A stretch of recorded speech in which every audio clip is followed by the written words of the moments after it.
एक छोटे से शहर में एक गरीब परिवार रहा करता था जो रोज सब्जियां खरीद और बेचकर अपना और अपने परिवार का पेट भर रहा था। मोहन उस परिवार का मुखिया था। उसके परिवार में उसकी पत्नी और उसका एकमात्र बेटा सोहन था। मोहन रोज 50 रुपए की सब्जी खरीद कर लाता और उसे 100 रुपए में बेच देता। उन 100 रुपयों में से वह अगले दिन के लिए 50 रुपए सब्जियां खरीदने के लिए पहले निकाल कर रख लेता और फिर बचे हुए 50 रुपए से अपने घर का खर्च पूरा करता। ऐसे ही उसकी गुजर बसर चल रही थी। उसे कभी कभी भविष्य की चिंता होती थी कि कभी किसी आकस्मिक खर्च की अगर जरूरत आई या महंगाई बढ़ गई तो उसकी व्यवस्था वह कैसे करेगा। वह जब भी कुछ अतिरिक्त पैसे इकट्ठा करता था, कोई न कोई आवश्यकता भी आ जाती थी। ईश्वर की कृपा से कोई विशेष समस्या नहीं आई और ऐसे ही समय गुजरता गया। एक दिन उसके बेटे का विवाह हो गया। परिवार का खर्च बढ़ गया किंतु आय की व्यवस्था वैसी ही थी।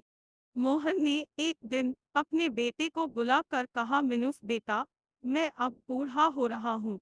तुम चाहो तो जो काम मैं करता आ रहा था उसे ही संभाल सकते हो या फिर कोई और धंधा करके जीवन चला सकते हो।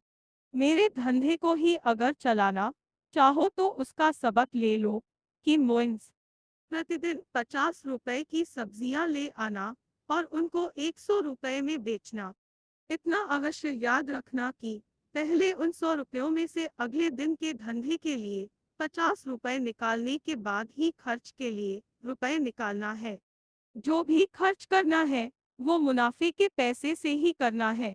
कभी भी अगले दिन के व्यापार के लिए बचाए जाने वाले पैसे में से कोई खर्च मत करना। इसी सबक को याद करके मैंने अपनी जिंदगी काटी है और तुम्हें भी बता रहा हूँ। अब मैं तीर्थाटन में जाऊंगा और लौटने पर अपने गुरु के पास रहूंगा। कभी कोई बहुत बड़ी मुसीबत आ जाए और कुछ समाधान ना मिले तब मेरे पास आना, वरना छोटी मोटी समस्या खुद से ही सुलझा लेना। बेटे ने व्यापार का सूत्र समझकर पिता को आश्वस्त किया कि वह उनकी आज्ञा का पालन करता रहेगा। फिर मोहन निश्चिंत होकर अपनी धार्मिक यात्रा पर निकल पड़ा। अब उसका बेटा भी वैसा ही करता जैसे मोहन ने बताया था। उसकी जिंदगी शांति से गुजरने लगी थी। एक दिन मोहन के बेटे की पत्नी ने रात्रि होने पर उससे मिठाई खाने की इच्छा बताकर ले आने को कहा। मोहन का बेटा सोचने लगा कि अगर मिठाई खरीदनी होगी तो खर्च के रुपए तो आज समाप्त हो चुके हैं, परंतु अब पत्नी ने कुछ खाने को आज कहा है तो उसे पूरा करना भी उसी का दायित्व है। उसने अगले दिन के व्यापार के लिए रखे 50 रुपए में से ही मिठाई खरीद लाने की योजना बनाई। उसने सोचा कि 5 रुपए में कुछ नहीं होगा और मिठाई ले आया।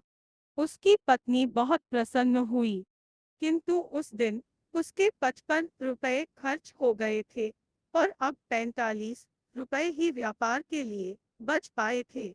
वह अगले दिन 45 रुपयों की ही सब्जियां ले आया और 90 रुपए में बेच दिया। किंतु 50 रुपए का उसके घर का खर्चा नियमित था, तो अगले दिन के धंधे के लिए केवल 40 रुपए ही बच पाए। अगले दिन सोहन 40 रुपए की सब्जी लाया, जिसे 80 रुपए में बेचने पर 50 रुपए घर का खर्चा निकालने पर अब 30 रुपए ही बच रहे थे। 30 रुपए देख कर अब सोहन को चिंता होने लगी। वह सोचने लगा कि कल 30 रुपए की सब्जियां लाकर 60 की बेचूंगा तो घर का खर्चा 50 रुपए निकाल कर केवल 10 रुपए ही बचेंगे। अब उसे पत्नी को मिठाई खिलाने के लिए अपनी धंधे की राशि खर्च करने का निर्णय लेना गलत लगने लगा। उसने पहले नहीं सोचा था कि केवल 5 रुपए की मिठाई इतनी महंगी पड़ जाएगी। उसे अपने पिताजी का सबक याद आने लगा कि सबसे पहले सब्जियों को खरीदने के लिए रुपए को अलग रखना, लेकिन उसने तो उसमें से 5 रुपए खर्च करके गलती कर दी है। अब आने वाले कल की सोच कर सोहन को नींद नहीं आ रही थी। कोई और उपाय न देखकर उसे फिर अपने पिताजी की कही यह बात भी याद आई कि जब बहुत बड़ी मुसीबत आए तो मेरे पास आना। रात को ही सोहन अपने पिता से मिलने निकल पड़ा। पिताजी को उसने सारी बात बता दी। बेटे की बात सुनकर मोहन पहले तो नाराज हुआ, फिर बोला, मिनुस, अब लौट कर घर जा और घर में सबको बोलना कि आज सब मिलकर लक्ष्मी माता का निराहार व्रत रखेंगे, जिससे लक्ष्मी जी की कृपा होगी।